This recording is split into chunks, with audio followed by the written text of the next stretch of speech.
Hello viewers, welcome to my channel SR के studio में आपको खुशामदीद कहते हैं। आज के स्केचअप के दूसरे वीडियो में हम सीखेंगे कि हम स्केचअप के अंदर किसी भी ऑब्जेक्ट को किस तरीके से मूव कर सकते हैं। नंबर 2 कि हम किस तरीके से किसी भी ऑब्जेक्ट की कॉपी ले सकते हैं। और नंबर 3 कि हम किस तरीके से किसी भी ऑब्जेक्ट को एक्सिस पर जो है वो रोटेट कर सकते हैं। तो ये 3 चीज़ें इस वीडियो में आप सीखेंगे। अगर आपने अभी तक हमारा चैनल सब्सक्राइब नहीं किया तो हमारा चैनल सब्सक्राइब कीजिए और बेल का आइकन दबाइए ताकि हर नई आने वाली वीडियो आपको मौसूल हो। फॉर एग्जांपल यहाँ से ये मैंने एक स्क्वायर लिया। इस स्क्वायर को लेने के बाद इसको मैं क्या कर देता हूँ, इसके ऊपर डबल क्लिक करके इसको मैं राइट क्लिक करके यहाँ से इसको सेलेक्ट करके यहाँ से मैं इसको ग्रुप कर देता हूँ। ग्रुप करने के बाद इसको मैं यहाँ तक पुश कर देता हूँ। सही है। ये एक मेरे पास ऑब्जेक्ट है जो कि मैंने यहाँ पर बनाया है।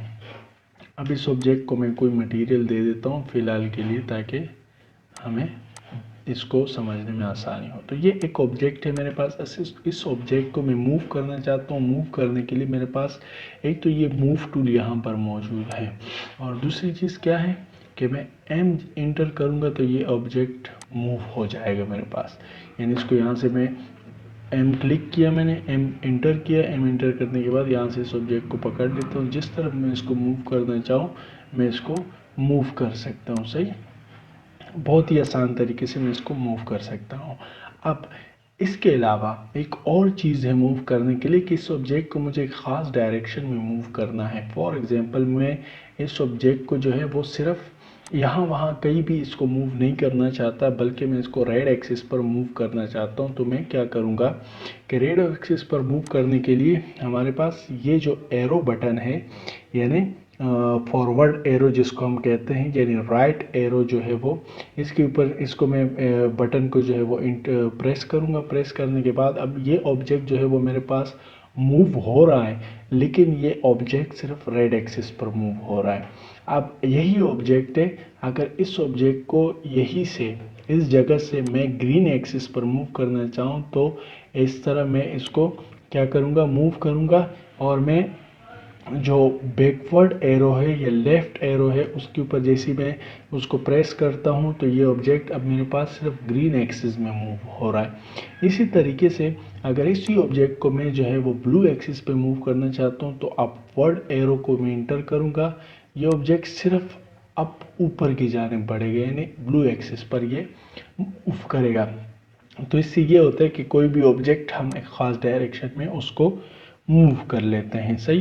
तो ये था मूव कमांड कि हम किस तरीके से किसी भी ऑब्जेक्ट को एक जगह से दूसरी जगह मूव कर सकते हैं। अब आते हैं दूसरे टॉपिक के ऊपर। दूसरा टॉपिक हमारे पास क्या है कि हम इस ऑब्जेक्ट की कॉपी किस तरह ले सकते हैं। इस ऑब्जेक्ट को फॉर एग्जांपल मैं कॉपी करना चाहूँ तो मैं इस ऑब्जेक्ट को मैंने सेलेक्ट किया। सेलेक्ट करने के बाद मैं कंट्रोल सी कर देता हूँ, फिर कंट्रोल वी कर देता हूँ, तो ये ऑब्जेक्ट मेरे पास कॉपी यहाँ पर मिला। अब इसी ऑब्जेक्ट को मैं दोबारा से कॉपी करता हूँ तो control C then control V, ये ऑब्जेक्ट मेरे पास कॉपी हो गया। सही है। एक तरीका तो ये है।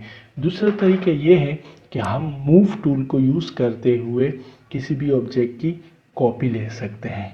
सही है। फॉर एग्जांपल मैंने एम इंटर किया, मूव टूल यहाँ से एक्टिवेट किया। मैंने एक्टिवेट करने के बाद अब यहाँ पर मैं क्या करूँगा, इस ऑब्जेक्ट की मुझे कॉपी चाहिए।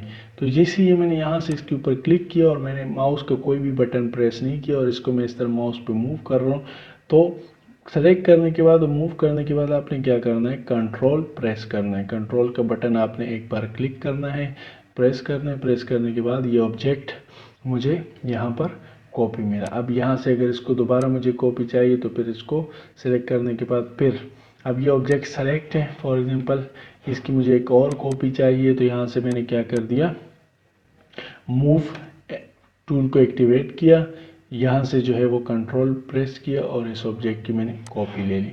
एक तरीका तो इस तरीके से ये है। एक इसके अंदर फिर दूसरा तरीका ये है कि इस ऑब्जेक्ट की मुझे कॉपी चाहिए यहाँ से, लेकिन कितने डिस्टेंस पर मुझे चाहिए, इस ऑब्जेक्ट की मुझे कॉपी चाहिए 3 फीट पर। तो ये ऑब्जेक्ट मुझे क्या करेगा, 3 फीट पर जो है वो मुझे एक कॉपी देगा। यानी ये देखिए यहाँ से लेके यहाँ तक मुझे 3 फीट पर इसने एक कॉपी दे दी। सही है। अब इसी कॉपी कमांड के अंदर हम एक और चीज़ सीखेंगे कि हम किस तरीके से मल्टीपल कॉपीज़ ले सकते हैं। फॉर एग्जांपल ये ऑब्जेक्ट है, इस ऑब्जेक्ट की मुझे जो है वो एक कॉपी चाहिए। सही है।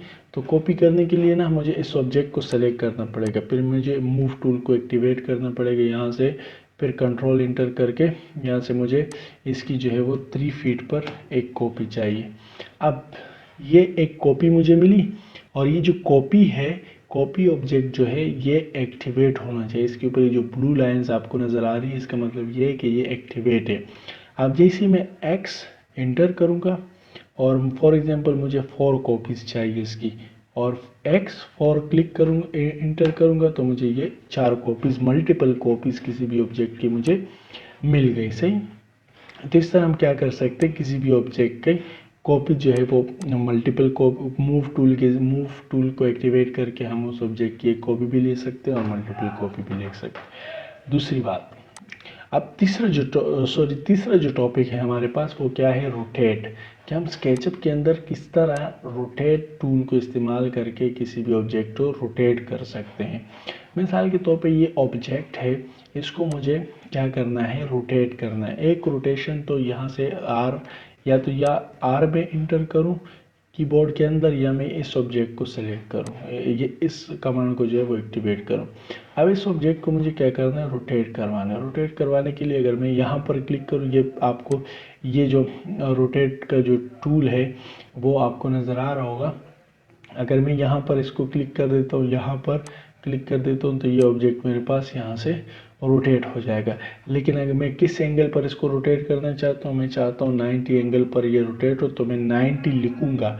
ये नीचे आपको नज़र आ रहा होगा, मैंने 90 लिखा, इंटर किया, ये 90 एंगल पर जो है वो मेरे पास रोटेट होकर आया।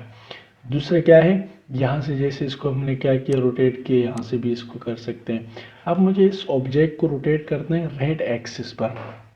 तो रेड एक्सिस पर इस ऑब्जेक्ट को रोटेट करने के लिए ये जो रोटेट टूल है, यहाँ पर आपको दिख रहा होगा रेड निशान आ गया। सही है। रेड निशान आ गया, यहाँ पर देखेंगे ये आपको राइट एक निशान आ गया। तो अब अगर इस ऑब्जेक्ट को मुझे रोटेट करना है कहाँ पर, ग्रीन एक्सिस पर मुझे, इस रेड एक्सिस पर मुझे इसको रोटेट करना है, तो मैं क्या करूँगा, यहाँ से ये जो एरो के बटन है, एक अपवर्ड एरो, एक फॉरवर्ड एरो और एक बैकवर्ड एरो, यानी राइट एरो और लेफ्ट एरो, तो इनका भी इस्तेमाल करके हम इसको क्या कर सकते हैं, रोटेट कर सकते हैं। फॉर एग्जांपल इस ऑब्जेक्ट को मुझे रेड एक्सिस पर रोटेट करना है, तो मैंने बैकवर्ड एरो के ऊपर जो है वो बटन प्रेस किया। प्रेस करने के बाद यहाँ पर क्लिक किया, यहाँ पर क्लिक किया, ये ऑब्जेक्ट अब मुझे क्या चाहिए, 90 के एंगल पे रोटेट चाहिए। देखिए आपके सामने इस तरह से ये ऑब्जेक्ट रोटेट हुआ। अब मैं चाहता हूँ ये जो है वो ग्रीन एक्सिस पर रोटेट हो, तो ग्रीन एक्सिस पर रोटेट करने के लिए ये इस तरह से रोटेट होगा। सही है। आपने क्या किया, 90 इंटर किया, तो ये ऑब्जेक्ट हमारे पास इस तरह रोटेट हो गया। तो इस तरह जो है वो हम क्या कर सकते हैं, रोटेट कमांड को यूज़ करते हुए हम किसी भी ऑब्जेक्ट को किसी भी एक्सिस पर क्या कर सकते हैं, रोटेट कर सकते हैं। उम्मीद करता हूँ आपको ये वीडियो मेरी पसंद आई होगी, और इसमें वीडियो में आपने ये 3 चीज़ें, मूव कमांड के बारे में, इसके अलावा जो है वो मूव कमांड के बारे में आपने सीखा होगा। इसके अलावा कॉपी हम किस तरीके से किसी भी ऑब्जेक्ट को करते हैं, और फिर मूव टूल के ज़रिए से हम जो कॉपी करते हैं वो किस तरह होता है, और मल्टीपल कॉपीज़ अगर किसी भी ऑब्जेक्ट की हमें चाहिए तो वो हम किस तरह ले सकते हैं, और इसके अलावा किसी भी ऑब्जेक्ट को एक ख़ास एक्सिस पर रोटेट करना किस तरीके से स्केचअप के अंदर होता है, तो ये आज हमने इस वीडियो में सीखा। उम्मीद करता हूँ आपको ये वीडियो पसंद आई होगी। अगर आपको ये वीडियो पसंद आई है और तो आप हमारे चैनल को सब्सक्राइब कीजिए, और इस वीडियो को लाइक कीजिए, और अपने दोस्तों के साथ शेयर कीजिए, और बेल का आइकन दबाइए ताकि हर नए आने वाली वीडियो आपको मौसूल हो।